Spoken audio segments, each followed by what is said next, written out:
নমস্কার বন্ধুরা, welcome to সোয়াদিকা kitchen. সোয়াদিকা কিচেনে আপনাদের সবাইকে স্বাগত জানাই। আজও আবার আমি হাজির হলাম এক হেলদি রেসিপি নিয়ে। তবে চলুন দেখতে থাকুন। আজ আমি বানিয়ে দেখাবো বেথো শাকের তরকারি। এর জন্য এখানে আমি প্রায় 450 গ্রাম বেথো শাক নিয়েছি। আর সবার প্রথমে গ্যাসে একটা কড়াই রেখে নিচ্ছি 2 টেবিল স্পুন সরিষার তেল। এটা কিন্তু অবশ্যই সরিষার তেল দিয়ে করতে হবে। দিচ্ছি খুবই সামান্য পরিমাণ কালো জিরে আর 2টো শুকনো লঙ্কা ফোড়নের জন্য। শুকনো লঙ্কা হালকা নাড়াচাড়া করে নিচ্ছি।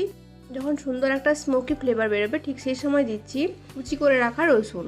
এখানে আমি প্রায় 450 গ্রাম বেথো শাক নিয়েছি। এর জন্য প্রায় 7 থেকে 8 কোয়া রসুন এভাবে কুচি করে নিয়েছি। আপনারা চাইলে কিন্তু এটা থেতো করেও ইউজ করতে পারেন।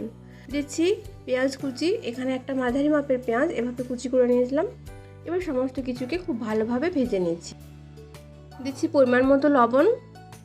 এক্ষেত্রে পেঁয়াজ কিন্তু খুব ডিপ করে ভাজার দরকার নেই, কিন্তু রসুনটা অবশ্যই খুব ভালো করে ভেজে নিতে হবে, মানে ব্রাউন কালার করে ভেজে নিতে হবে। এই তো দেখুন প্রায় 1.5 মিনিট মতো ভাজার পরে যখন পেঁয়াজ একটা ট্রান্সপারেন্ট কালারে চলে এসছে ঠিক সেই সময় দিচ্ছি আমি কুচি করে রাখা আলু। এখানে একটা মাঝারি সাইজের আলু এভাবে চৌকো করে কুচি করে নিয়েছি এবং খুব ভালোভাবে ধুয়ে নিয়েছিলাম। দিচ্ছি সামান্য পরিমাণ হলুদ আপনারা কিন্তু বেশি দিতে যাবেন না। সমস্ত কিছুকে খুব ভালোভাবে নাড়াচাড়া করে নিচ্ছি। আলু এখানে খুব ভালোভাবে ফ্রাই করে নিতে হবে। এই সময় দিয়ে দিচ্ছি চেরা কাঁচা লঙ্কা। এটা অবশ্যই আপনারা আপনাদের প্রয়োজন মতো দেবেন, মানে যে যেরকম ঝাল খান সেই হিসাবে দেবেন। কাঁচা লঙ্কা এই সময় দেওয়ার জন্য কিন্তু একটা ভালো ফ্লেভার থাকবে এর।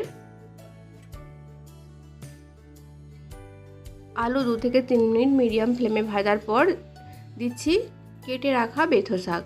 এখানে আমি শাক খুব ভালোভাবে পরিষ্কার করে নিয়েছি এবং কেটে ধুয়ে নিয়েছি। এই সময় গ্যাসের ফ্লেম হাইতে রেখে সমস্ত কিছুকে মিশিয়ে নিচ্ছি। অবশ্যই এই সময় গ্যাসের ফ্লেমটা হাইতে রাখবেন, তা না হলে কিন্তু শাক থেকে জল বেরিয়ে যাবে খুব বেশি। আমার চ্যানেলে নতুন বন্ধু হয়ে থাকলে প্লিজ আমার চ্যানেলটা সাবস্ক্রাইব করে নেবেন। কাছে থাকা বেল আইকনটা অবশ্যই প্রেস করে রাখবেন। এতে হবে কি আমার ভিডিও সমস্ত রকমের নোটিফিকেশন সবার আগে আপনাদের কাছে পৌঁছে যাবে। এখানে আলু ও শাক খুব ভালোভাবে মিশিয়ে নিয়ে ঢাকা দিয়ে হতে দিচ্ছি প্রায় 2 থেকে 3 মিনিটের জন্য। ফিরে এলাম 3 মিনিট পরে। দেখুন এখানে কিন্তু আলু 70 থেকে 80% সেদ্ধ হয়ে গেছে। শাক তো প্রায় সেদ্ধই হয়ে গেছে। এবার আমি অ্যাড করছি এখানে সরিষা ও পোস্তর পেস্ট। এখানে 1/2 টেবিল স্পুন হলুদ সরিষা আর 1 টেবিল স্পুন পোস্ত নিয়েছিলাম। সেটা খুব ভালো করে পেস্ট বানিয়ে নিয়েছিলাম, সেটাই অ্যাড করলাম। পোস্ত আর সরিষার পেস্ট দেওয়ার পর সমস্ত কিছুকে খুব ভালোভাবে মিশিয়ে নিয়ে ঢাকা দিয়ে আবারও হতে দিচ্ছি 2 মিনিটের জন্য। ফিরে এলাম 2 মিনিট পরে। এই তো দেখুন আলু খুব সুন্দরভাবে সেদ্ধ হয়ে গেছে, তরকারিও কিন্তু হয়ে এসছে।